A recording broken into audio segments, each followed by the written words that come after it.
मनसे गुरुपूजिताय गुरुदैवताय गुरुकुलस्थायिने गुरुविक्रमाय गुह्यप्रवराय गुरवे गुणगुरवे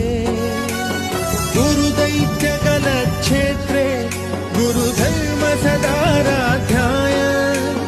गुरुपुत्र परित्रात्रे गुरुपाखण्डखण्डकाय गीतसाराय गीततत्त्वाय गीतगोत्राय धीमहि गूढगुल्फाय गन्धमत्ताय गोजयप्रदाय धीमहि